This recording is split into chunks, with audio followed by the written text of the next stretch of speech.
nongeye kubasuhuza ndabifuriza kugira ibihe byiza nshuti bakunze wa Primo Media Rwanda. Naye makuru agezweho. Irurindo umugore yiyahuye bikekwa ko yamenye ko yasangiraga umugabo we n'umukobwa we. Ihuye umugabo akurikiranwa kwica umwana we. Naho Nyamasheke abagabo babiri n'abagore babo bafashwe bataburura umurambo wa sebukwe. M23 yakura inzira ku murimo wa FDLR n'indi mitwe itekereza ko izafata Rubaya. Naho Tedros Adhanom wa OMS agiye kwerekeza muri Ituri ahibasiwe na Ebola. Igihugu cya Kenya cyo cyemeye kwakira abanyamerika bakekwaho Ebola. Amerika na Iran bemeranyije ishyirwaho ry'agahenge k'iminsi 60.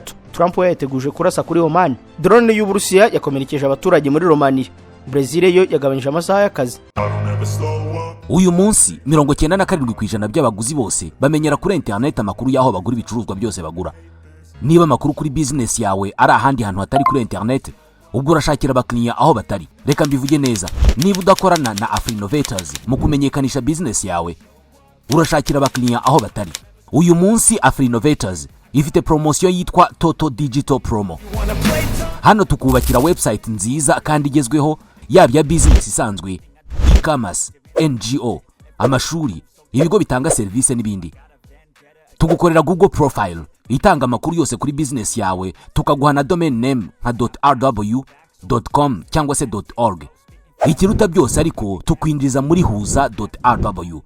Uru ni urubuga rufasha business zo mu Rwanda kuboneka ndetse no kumenyekana kurushaho. Aha ni abakiriya bashya bashobora kukubona. Niba ibi byose ubifite kuri huza.rw, tuguhigerageza cyangwa se trial y'amezi 3 nta kiguzi.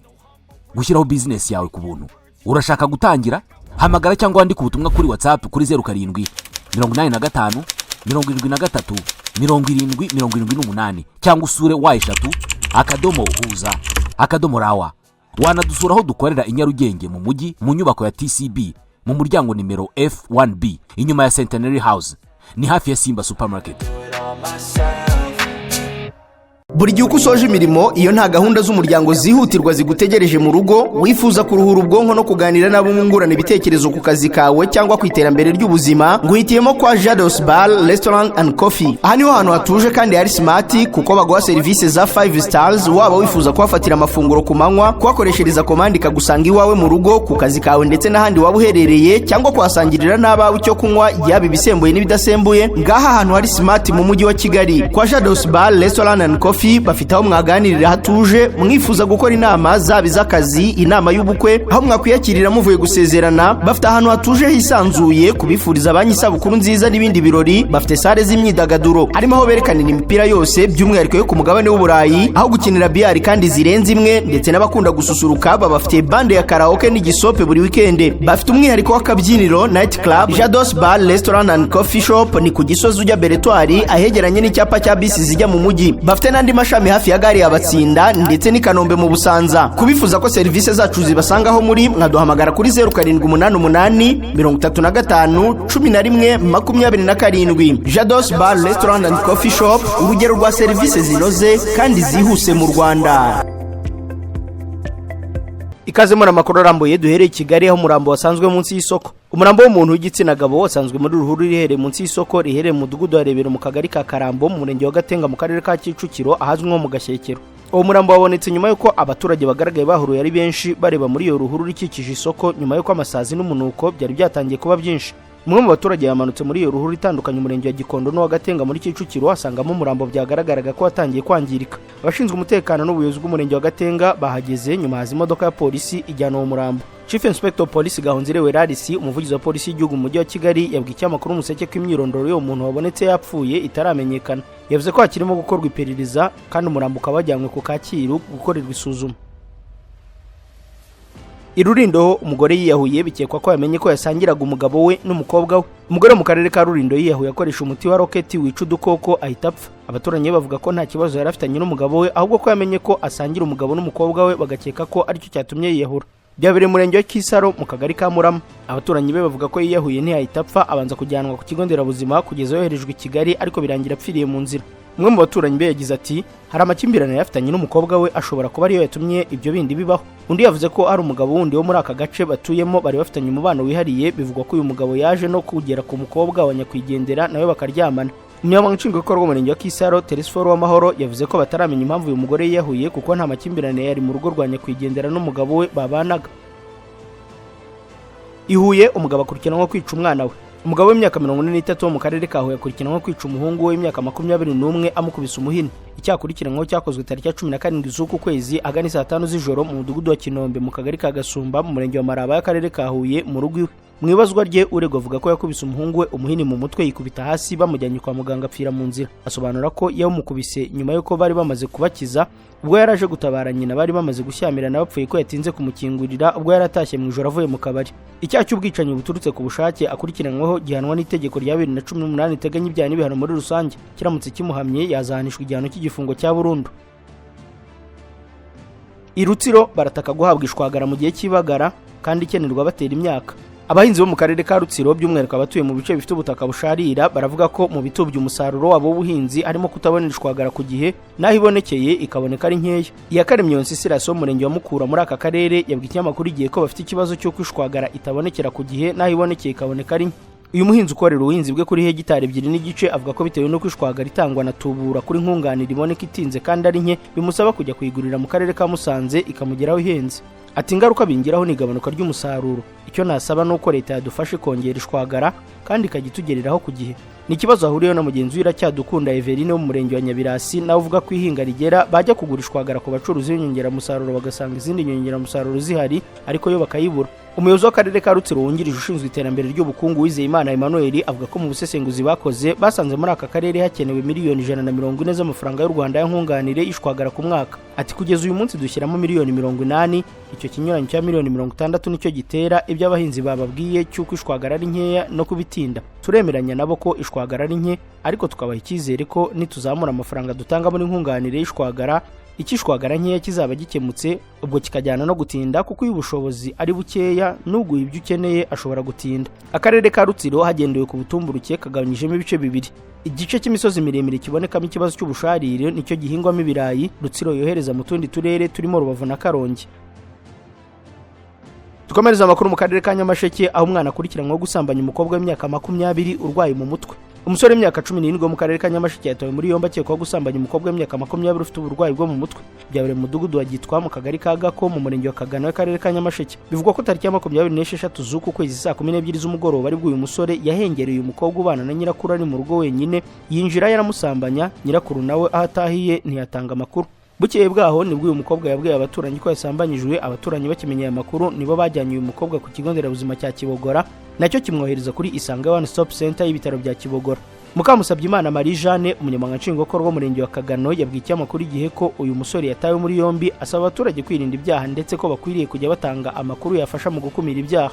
Ati nibyo uwo musore yatawe muri yombi arakekwaho gusambanya umukobwa ufite uburwayi bwo mu mutwe. Urwego rushinzwe ubugenzacyaha mu Rwanda rwatangiye iperereza niryo rizagaragaza ukuri. Itifu Mukamusabyimana yasabye abaturage kwirinda icyaha ndetse no kuzibukira ingeso mbi. Ukekwa afungiye kuri sitasiyo ya Ribu ya Kagano mu gihe iperereza rigikomeje. Nyamasheke kandi abagabo babiri n'abagore babo bafashwe bataburura umurambo wa sebukwe. Nsengiyumva Samsoni na Ndabitegereje Uziyeri bombe bafite imyaka 45 y'amavuko mu murenge wa Mahembe mu karere ka Nyamasheke bafashwe bari kumwe n'abagore babo barimo gutabura umurambo wa sebukwe witwa Rugasira Etienne wari umaze imyaka inashyinguwe.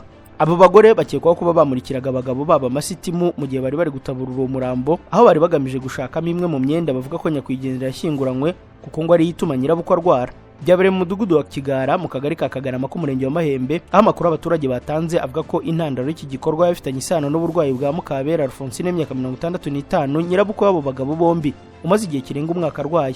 Abakekwaho icyo cyaha bavuga ko yabwirwaga ko atazakira keretse umurambo w'umugabo we utaburuwe. Umuturanyi wabo witwa Bizimungu Jean wakurikiranye iby'iki kibazo yabwiye ikinyamakuru Imvaho Nshya ko abo bantu bose barimo n'uyu mukecuru ari abo yise abarakare biyomoye ku itorero ry'Abadventiste umunsi wa 7 kandi ngo badakurikiza gahunda za leta. Ati ntibatanga mituweli, nta gikorwa na kimwe bitabira, ntibanasengera mu nsengero, basengera mu ngo bari hamwe. Uyu muturanyi yavuze ko mu myaka 6 ishize Rugasira Etienne wari ugeze mu zabukuru yagiranye amakimbirane n'umugore we Mukabera Alphonsine ndetse ngo afatanyije n'abakobwa babo 4 bamwirukana mu rugo. Nyuma y'aho ngo Rugasira yajyaga acumbikirwa n'umuturage wo mu mudugudu wa Murundo mu kagari ka Nyagatare muri uwo murenge. Hashize imyaka 2 abaturage bamusanze yapfiriye aho yari acumbitse, umurambo wajyanwa ku bitaro bya Mugonero gukorerwa isuzuma mbere yo gushyingurwa. mu rwego rwo gushyira mu bikorwa ibyo bisubuhanuzi ngo abo bagabo bombi bifashishije abandi bantu babiri batangira gutaburura imva mu masaa 5 z'ijoro, abagore babo bamurikira amasitimu. Umuturanyi wabo witwa Bizimungu ati bacukura imva, abanyerondo babonye bamaze amasaha arenga 3 bacukura kuko bari batangiye mu masaa 5 z'ijoro, bagira ngo no umukecuru wapfuye bagiye gushyingura rwihishwa, batanga amakuru baraba n'abagota, bafata abagabo babiri n'abagore babo babiri, abandi babiri bari bifashishije muri icyo gikorwa barabacika. Umunyamabanga nshingwabikorwa w'umurenge wa Mahembe Agaba Imfura Pascal avuga ko ubuyobozi bugiye gukurikirana iki kibazo kugira ngo umukecuru avuzwe ndetse n'abafite iyo myemerere bakeburwe. Ati turasaba abaturage kureka iyo myumvire mibi yo kutajyana urwaye kwa muganga no gutaburura imva ngo niko bahanuriwe. Abafashwe bafungiye kuri sitasiyo ya RIB ya Gihombo. Mu kanya aya makuru turakomeza kuyavuga hanze y'u Rwanda. Icyizere cyanjye mu kubaka inzu nishimiye nacyeguriye inzobere mu bwubatsi, abanyamwuga kandi babizerwa. Birumvikana ko amafaranga nateganyirije inzu yanjye ntashobora gupfa kuyatera inyoni. Nagize amahirwe yo guhura na Messi Limited. Nabasabye guhera ku mbata y'inzu y'igishushanyo, ndashima. Mbabwira kumbarira ibikoresho bizayigendaho, nabyo ndabishima. Navuganye n'abakiriya benshi bubakiye mbere, sura n'imishinga yabo, nsanga niba nta makemwa. Mu kunyubakira inzu yanjye bazayimpa baranakoze finisage, yewe ngenda ninjira gusa. Abangaba si babafundi wishyura bwacya ntumenye irengero. Oya, nta nubwo bagusaba amafaranga y'umurengera ngo bisagurire. Bagenzwa no gutakisha umujyi inyubako zizaramba n'ubwiza. Messi Limited, ikigo gikora imishinga y'ubwubatsi bw'amoko yose, niba ukuriye guha icyizere.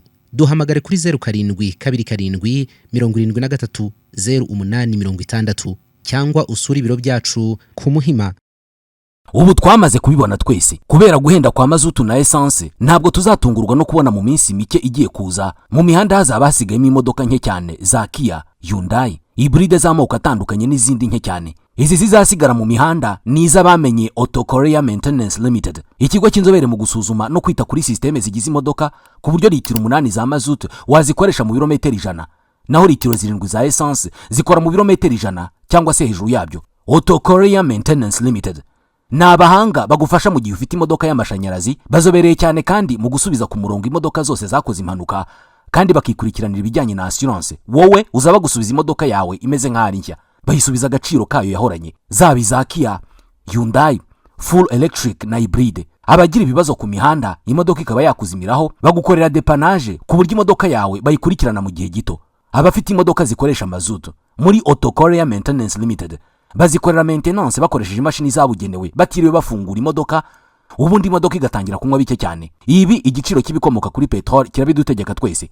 Ni n'abahanga cyane mu gusuzuma no gukora neza imodoka z'amashanyarazi. Abarimo kuzigura ntimugire impungenge, ni mubagane ku mashami yabo i Gikondo mu mujyi wa Kigali ni Nyamata mu Bugesera. Bahamagare cyangwa bandikire kuri 07 86 20 6054. Auto Korea Maintenance Limited niyo makiriro imodoka zacu zisigaranye. Makuru avuga hanze y'u Rwanda. M23 yakuriye inzira ku murima FDLR n'indi mitwe ishaka gufata Rubaya. M23 yijeje abaturage batuye muri centre ya Kanigi muri territoire ya Masisi ko ingabo z'iki gihugu umutwe w'iterabwoba FDLR na Wazalendo bitazahakandagira. Kuva mu cyumweru gishize ingabo za Kongo FDLR na Wazalendo bagabye ibitero bikomeye mu bice byo muri Masisi byegereye centre ya Rubaya birimo Kinigi na Cugi, bifite intego yo kubifata. Mu ntangiriro z'iki cyumweru amakuru atangajwe n'abakwirakwiza icengezamatwara rya leta ya Kongo yavugaga ko Kinigi, Cugi na Rubaya byamaze gufatwa na Wazalendo.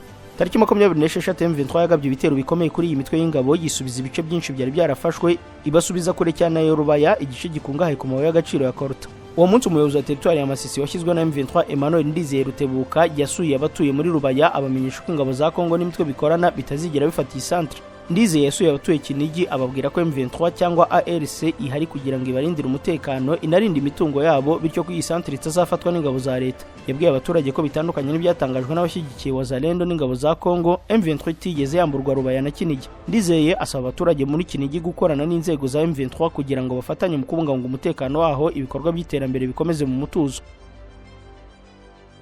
M23 rero yegereye abanyamadini ibasaba kuyifasha mu guhangana na Ebola. Umuzabikorwa wa politiki wa FM23 Corneille Nangaa Igoma ari kumwe n'umwungirije Bertrand Bisimwa bagiranye inama n'abahagarariye amadini n'amatorero mu Kivu y'Amajyaruguru n'Amajyepfo ku bijyanye no kurwanya icyorezo cya Ebola. Muri iyo nama abayobozi bashimangiye ko hakenewe ubukangurambaga rusange bwo guhangana n'iki cyorezo giteye abaturage impungenge. Corneille Nangaa yagize ati Ebola ni indwara ikomeye, Ebola irica, ariko Ebola ishobora kwirindwa no gutsindwa binyuze mu kubariza ingamba zo kwirinda. Yibukije ko kurwanya Ebola bidakwiye gufatwa nk'inshingano z'abaganga n'abakozi b'ubuzima gusa, ahubwo ko ari inshingano rusange ireba buri muturage, buri muryango, buri rwego rw'abaturage ndetse na buri muyobozi n'ijwi rifite icyo rivuze muri sosiyete. AFC M23 yashimye uruhare amateka agaragaza ko amadini yagize mu guteza imbere ubusabane n'imibanire myiza hagati y'abaturage. Uyu mutwe uvuga ko intsinzi mu kurwanya Ebola izagerwaho binyuze mu bufatanye bwa hafi hagati y'ubuyobozi, abakozi b'ubuzima, imiryango y'ubutabazi n'abayobozi b'amadini. Naho Tedros Adhanom wa OMS uri Kinshasa agiye kwerekeza muri Ituri ahibasiwe na Ebola. Umuyobozi mukuru w'ishami ry'umuryango w'abibumbye ryita ku buzima OMS mu ijoro ryakeye yageze i Kinshasa muri Repubulika ya Demokarasi ya Kongo gufasha kuyobora ibikorwa byo kurwanya Ebola.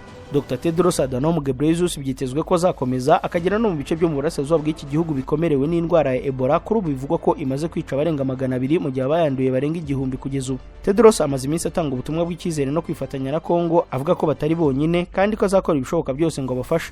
Akigera i Kinshasa yagize ati iki cyorezo gishobora guhagarikwa. Yavuze ko abahanga barimo kugerageza guhangana n'ubwoko bushya bwa Ebola bwitwa bundi buryo bwamaze ibyumweru cyangwa amezi bukwirakwira butaraboneka mu karere k'icyaro mu ntara y'Ituri. Bitandukanye n'andi moko ya Ebola yabonetse mbere, ubu bwa bundi buryo ntabwo burabonerwa urukingo kugeza ubu. Abahanga bakaba bakomeje gukora ngo barugereho. Nyuma yo kuva i Kinshasa, umuyobozi wa OMS yitezwe kandi muri Ituri. Ibihugu bimwe kuri ubu byahagaritse ingendo ziva n'izijya muri Repubulika ya Demokarasi ya Kongo, birimo na Uganda, igihugu cy'ituranyi cya Kongo. Ubutegetsi bwa Kenya bwemerera Leta z'Ubumwe za Amerika ubutaka bwo gushyiraho ikigo cyo gushyiraho abari mu kato bakekwaho Ebola bazajya bava muri Repubulika ya Demokarasi ya Kongo no mu bindi bihugu birimo iyi ndwara. Uburenganzira Leta ya Kenya yahaye Amerika nubwo gukoresha ubutaka buri ku kigo cya gisirikare cy'ingabo zirwanira mu kirere mu gace ka Laikipia. Reuters yatangaje ko abayobozi bo muri Amerika babiri baganirijwe kuri iki cyemezo aribo bayihaye amakuru. Kenya yasabaga Amerika ko abakekwaho uburwayi bose bakwitabwaho muri iki kigo aho kugiharira abanyamerika gusa, ariko ntihamenyekanye igisubizo yahawe. Ni ikigo kizaba gikoramo bamwe bo mu nzego z'ubuvuzi za Amerika. Minisiteri y'ubuzima ya Kenya yatangaje ko iri mu biganiro na Amerika n'abafatanyabikorwa mpuzamahanga ngo bashaka igisubizo kuri Ebola, ariko ntihahita itangaza ko ari ugushyiraho ahazajya hashyirwa abari mu kato. Umuganga umwe w'umunyamerika n'abandi baturage b'Amerika bahuye n'abanduye bahise bajyanwa mu Budage kuvurwa. Undi muganga nawe wo muri Amerika ajyanwa muri Repubulika ya Czech kuvurirwayo. Minisitiri w'ububanyi n'amahanga wa Amerika Marco Rubio yatangaje ko Amerika itazemera ko Ebola igera mu gihugu cyabo, bityo ko bazakora ku buryo yaba umwenegihugu n'umunyamahanga uyikekwaho ajyanwa ahandi aho kwinjira ku butaka bwa Amerika. Amerika ishimangira ko bari gukora ibishoboka byose ngo Ebola ntizarenga ibihugu irimo, by'umwihariko Repubulika ya Demokarasi ya Kongo. Amerika na Irani byemeranyije ishyirwaho ry'agahenge k'iminsi 60.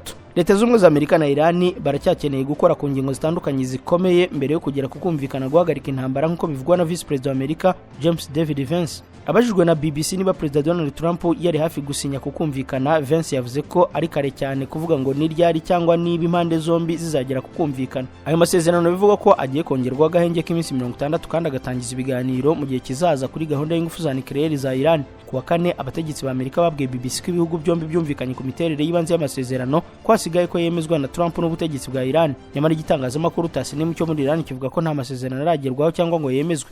James David Vance yavuze ko abakurikiye ibiganiro bari gusubiramo bimwe mu bigendanye n'indimi, harimo n'ikibazo cyo gutunganya ubutare bwa uranium. Trump we yateguje kurasa kuri Oman.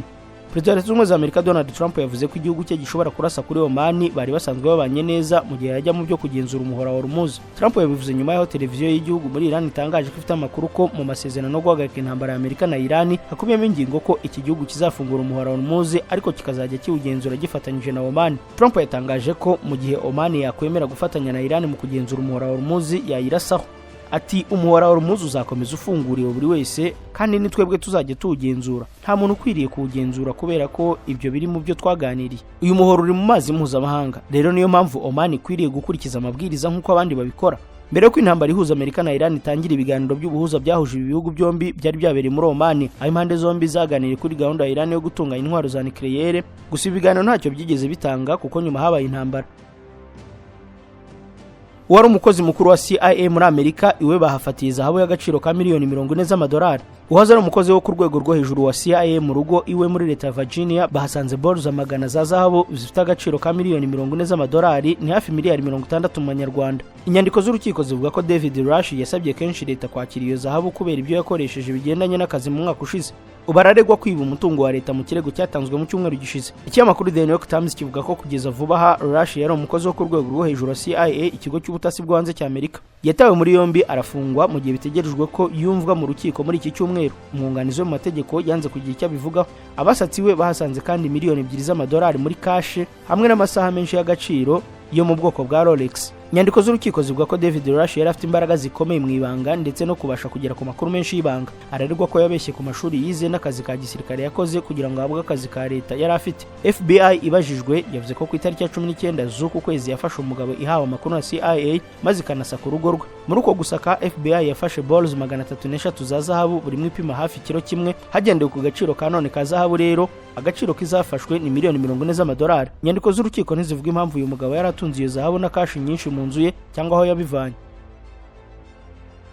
Drone y'Uburusiya yaturikiye ku nzu muri Romania ikomeretsa abaturage. Indege y'intambara yo mu bwoko bwa drone yaturikiye ku nzu ya apartment muri Romania itera inkongi y'umuriro inakomeretsa abantu babiri nk'uko byatangajwe na Minisiteri y'Ingabo y'iki gihugu mu gitondo cyo kuri wa gatanu. Byabereye mu mujyi wa Galat mu burasirazuba mu gihe Uburusiya bwarimo bugaba ibitero muri Ukraine hafi mupaka na Romania nk'uko iyi minisiteri bivuga. Ikigo gishinzwe ubutabazi muri Romania cyavuze ko ibiturika byose iyi drone yari itwaye hamwe nayo byaturitse bigatera umuriro ku igorofa rya 10 ry'inzu y'abaturage. Mu myaka inishize y'intambara drone z'Uburusiya zagiye ziyobera mu bihugu byo hafi ya Ukraine biri muri OTAN, ariko ubu n'ubwa mbere abaturage ba Romania bakomerekeye. Uburusiya ntacyo buratangaza ku byabaye. Inzego z'ubutabazi zivuga ko abantu babiri bajyanwe kwa muganga kuvurwa ibikomere n'abagera kuri 70 bikaba ngombwa ko bavanwa mu nzu zabo kubera umuriro. Indege ebyiri z'intambara za F-16 zahise zihaguruka ikubagaho ubwo drone z'Uburusiya zabonwaga mu kirere cya Romania nk'uko Minisiteri y'Ingabo zaho ibitangaza. Mu itangazo bagize bati imwe muri izo drone yinjiye mu kirere cya Romania ibonwa na radar ikinjira mu mujyi wa Galati ihonda ku gisenge cy'inzu ya apartment ibyahise bivamo umuriro. Mu kwezi kwa kane uyu mwaka nabwo indi drone y'Uburusiya turikiye Galati yangiza ibintu ariko ntiyagira ikomeretsa. Minisiteri y'Ingabo ya Romania ivuga ko kuva intambara itangiye muri Ukraine ibice bya za drone byabonetse ku butaka bwa Romania inshuro 47 zitandukanye. Perezida Vladimir Putin w'Uburusiya yatangije intambara kuri Ukraine mu kwa 2022 ibyo wita ibikorwa bidasanzwe bya gisirikare. Hagati aho Ukraine yagabweho ibitero bya drone ku cyambu cya Izmail mu mujyi wa Odessa. Mu mujyi wa Odessa kare cyane kuri uyu wa gatanu. Mu bice bya Ukraine bigenzurwa n'Uburusiya mu karere ka Donetsk ku wa kane abantu batatu bishwe n'igitero cya drone ya Ukraine nk'uko byatangajwe n'umukuru w'ako karere washyizweho na Kremlin. Uwa kane yakomeretse cyane nk'uko byavuzwe n'uwo mukuru w'ako gace Denis Pushilin ku rubuga rwa Telegram. Dusoreze amakuru muri Brazil aho iki gihugu cyagabanyije amasaha y'akazi. Inteko ishinga amategeko umutwe w'abadepite muri Brazil yatoye impinduka mu itegeko nshinga zigamije kugabanya amasaha y'akazi mu cyumweru akagera kuri 40 avuye kuri 48. Reuters yanditse ko Perezida Luiz Inácio Lula da Silva ateganya kwifashisha izi mpinduka mu kongera guhatanira kuyobora iki gihugu. Iki cyemezo n'ikiramuka gifashwe bizatuma inzego zimwe nk'iz'ubucuruzi zitongera gusaba abakozi gukora iminsi 6 mu cyumweru. Bivuze ko zaba bakora amasaha 8 ku munsi bikaba iminsi 5 nk'uko bimeze mu Rwanda. Perezida Luiz Inácio Lula da Silva yagize ati ikirenze ku masaha asanzwe tugiye guha abakozi uburenganzira bwo kumarana igihe n'imiryango yabo kugira ngo umwanya wo kuruhuka no kubaho ubuzima bwa nyuma y'akazi uboneke. Izi mpinduka bizasaba ko zemezwa na Sena, ariko iramutse igize ibyo ihindura byasubizwa mu badepite. Mu gihe bizaba byemejwe amasaha 2 ya mbere azakurwaho mu mezi 2 ya nyuma y'uko itegeko ritangiye gukurikizwa, andi 2 azakurwaho nyuma y'umwaka. Impinduka kandi zitegeka ko habaho iminsi 2 y'ikiruhuko ku mukozi buri cyumweru kandi umushahara ntugabanye. Guverinoma ya Brazil yatangaje ko ibi bizakorwa ku bakozi barenga 37,000,000. Tutakunza Primo Media Rwanda inkuru muri Brazil hagabanyijwe amasaha y'akazi ne dusoreje amakuru ari kugarukwaho none tariki 29 z'ukwa 5 2026. Ngende Jean Dodier kandi Jabo ndabashimiye ko mwari mudukurikiye, ndabarikiye komeza kurinda ibiganiro bikuru urubuga mugira amahoro. Kuri iri segonda nibura abantu 16,000 bari mu kirere mu ndege bava ahantu hamwe bajya ahandi. Kuzenguruka isi bisigaye byoroshye ku buryo uko turi miliyari 8 dusa naho turi abaturanyi kubera uburyo gukora ingendo bisigaye bikorwa. Ikibazo nuko gutegura urugendo bigora. Gukora reservation ya tike y'indege, gushaka visa, ubwishingizi bw'urugendo. Amahirwe twagize nuko hari abantu bazobereye muri ibi bintu kandi biyemeje kudufasha.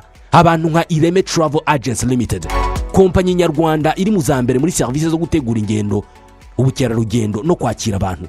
Kompanyi yemewe n'ihuriro mpuzamahanga ry'ubwikorezi bwo mu ndege IATA. Niba wifuza kujya mu mahanga ku mpamvu izo arizo zose, icyo bigusaba ni ugutekereza urugendo rwawe gusa, ubundi ukegera Ireme Travel Agents bakagukorera reservation ya tike y'indege, bakagufasha gushaka visa, bakagukorera reservation ya hoteli, bakagukurikiranira ibya assurance y'urugendo. Iyo uturutse mu mahanga cyangwa se ujyayo bagufata ku kibuga cy'indege ku giciro cya 50% cy'abandi babikorera. Ku bantu bari kure kandi bashobora kwishyura hakoreshejwe ikoranabuhanga online payment, tuguha link ubundi ukishyura. Ireme Travel Agency ikorera mu mujyi wa Kigali muri Mike mu nzu yo hasi mu muryango wa G41.